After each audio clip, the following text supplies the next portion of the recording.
పెట్టారు. Producer enter అయ్యాడు. తింటున్నాడు ఆల్రెడీ. అడ్డమైన వాళ్ళందరినీ రానిద్దని చెప్పానా, పైగా డైనింగ్ టేబుల్ మీద కూర్చోబెట్టుకున్నాడు అనుకుంటే ఆ రూమ్లో వెళ్ళిపోయాడు. వీడి పరిస్థితి ఏంటి? తింటున్నాడు, ఇంకా 2 ముద్ద 3 ముద్ద వెళ్ళింది. ఇంకా వాడు ఇంక చచ్చిపోదా అనిపిస్తుంది. సిచ్యువేషన్ ఫేస్ చేయడు రవితేజ.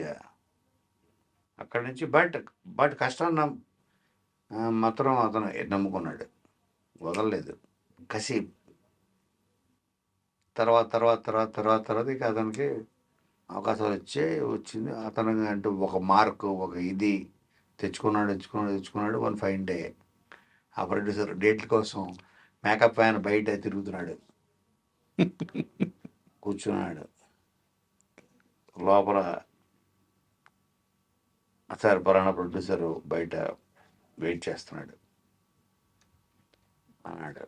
నాకు ఈ కథ అంతా చెప్పాడు. చూసా, దేవుడు మళ్ళీ నీ కాళ్ళ దగ్గర రప్పించాడు. రియల్ సక్సెస్ ఇది కదా సక్సెస్ అంటే. రాజా, నేను రాజా అంటుంటాను సార్ అని.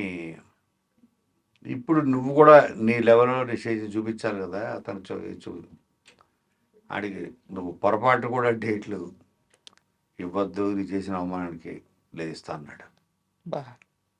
నా రియల్ సక్సెస్ ఏంటో చెప్పనా కొనా, అతనికి డేట్లు ఇచ్చి అతను బ్యానర్లో సినిమా చేయడమే నా సక్సెస్ అన్నట్టు